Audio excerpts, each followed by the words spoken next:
information back to you, which is fantastically faster. The only drawback is you have to make sure that you get your routing value right.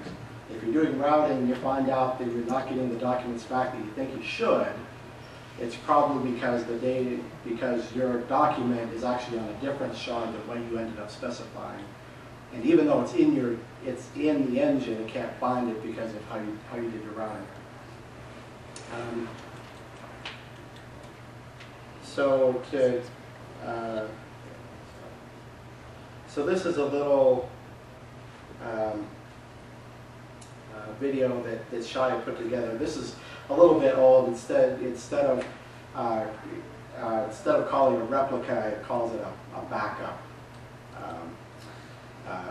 A backup shard, but I'll kind of pause this in a couple places, but it'll give you a little bit of a little better indication than just me talking. So there's a client and node. It's a simple put. So in this case, it's going to create an index with 2 shards, and the P is for primary, so it calls it master primary. So no, we didn't give it any kind of scheming. We didn't say anything. We just said, look, here's a document. I want you to put it in here. So what happens if we add another node? Well, since we specified a replica, this is where you get the primaries on one node and you get the replicas on another. So we go ahead and add another node. So one of those shards from the replica gets moved over, and then if we add a 4th node, so we've got each primary shard is on one node, and then node being a separate machine or a separate instance of Elasticsearch, and the replicas being on 2 other nodes. Now, if we do a query here, well, this is a put first. So we do a put. We put a document. It's going to go. So these are numbered 1 and it's 1P and 1B on the left. So that's one shard and its replica. And this is another shard and its replica, number 2.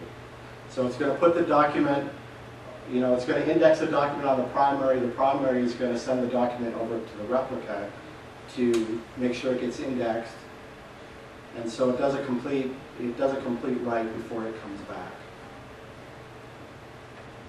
Now if we do a get, the get can happen from either of that number 2 shard, either from the primary or from the replica. Either one can answer, and it's just as valid.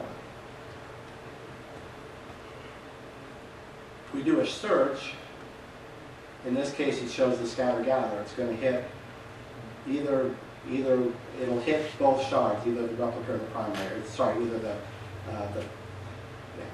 that's it. It'll hit either the primary or one of the replicas to be able to answer. Oops. To be able to answer that query. So that's pretty straightforward. Are you going to cover more on shards?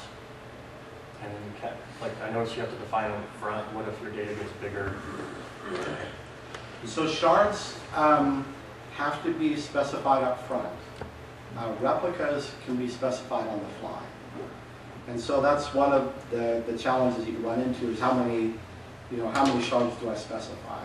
If you do run into a situation where you didn't specify enough shards up front, generally what you end up doing is if you do it on this, you can either create a new cluster that has the settings that you want and copy the data from one cluster to the other, or you can specify a new index with the settings that you want and do it on the same cluster, but you end up having to copy the data from one into the other. And if you've got a lot of data, that's a bit of a drawback, but that's one of the things that you have to sort of deal with here. Can you rename an index once it's let's say you have search, and then you decide to create search 1 with the new number of partitions that you want? Can you then rename search 1 to search? You can in a way. Elasticsearch supports aliases for indexes. And so the neat thing is that you could put multiple indexes under the same alias. So I was talking about the searching for logs. So if you have, like I said, a lot of companies will set up this rolling structure where, say, you keep 7 indexes, 1 for each day. And when your new day rolls around, you create a new index for the new day, and you roll the 8th one off now. But what you do is you put all of those indexes into one alias, and so your application doesn't have to change, it doesn't have to worry about it. Elasticsearch rolls that underneath for you, and it does the right thing, so it's very cool. So that's the way we would end up doing that. So there's always fun things like that you can do. So some of the more database or data-oriented things about it is that Elasticsearch is always read consistent, right? So if you're familiar with other NoSQL databases, React, MongoDB, other ones like that, it tends to be, you can have latency in how the data gets updated across replicas, right? And so it's possible to query a replica that's out of date and get data that's out of date. It's the nature of having distributed data. Once you distribute your data, something's going to get out of date, right? So the advantage there is that you can do the reads really quickly. You just have to be careful that your data may be out of date, and depending on your application, that may be perfectly fine, right? If someone gets a notice of a tweet 2 or 3 seconds later, it's okay. The world's not going to end. Being a notification of nuclear fallout, that could be something a little bit different, perhaps. But so the way Elasticsearch is designed, all gets are always consistent, and it has a real-time get ability as well. So you can post and immediately do a real-time get and actually get the most up-to-date version of that information back, which is very cool. So I noticed that you're differentiating, is bullet 1 and 2 differentiating in that you can get the document back right after you put it in, but it might not come back in the search results if you search for a keyword after maybe up to a second. Exactly, you're right. Okay. That's an important distinction. So gets and searches are different, right? So in in Lucene, it basically has a commit structure. So if you index a bunch of data, Lucene will pull it in really quickly for you and write it out, but you actually have to perform a commit before those documents become searchable, right? With the real-time get, essentially Lucene can get the document either that are indexed and committed or uncommitted, which can be really handy if you're using this more in a database scenario. But you have to do the commit, and the commit is fairly intensive.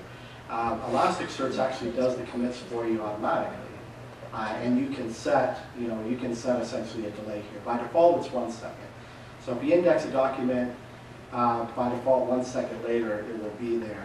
You can force Elasticsearch to do a refresh. So for example, if you're writing unit tests and you index a document, you don't want to put it in wait for a second to try and get it to show up. So you can force Elasticsearch to do refreshes, which is, it's different than how the underlying Lucene commit happens. But and the writes are actually tunable, which is kind of nice as well. Again, if you're looking at it more from a database perspective, so you can do a set it and forget it kind of thing, where you're just saying, I want to acknowledge one. You might have 5 replicas. You can say, look, I just want 1 replica. I just want 1 acknowledgement on the primary, and then you can write the rest of the replicas later. I don't care.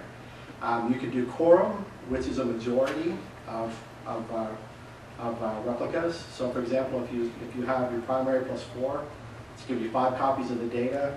On quorum, it'll write 3 copies, and then it will return to you, write the other 2 copies in the background. Of course, you can do all, which says, give me a full commit, come back after it's all set, and then we can move forward. Of course, the advantage of the all is that obviously you get really good consistency. Obviously, it's slower, so it depends on if you're doing high-speed indexing, you'll probably want to if your data can stand it, just go to 2 to 1, and you're good. So, question with that? Yeah, absolutely.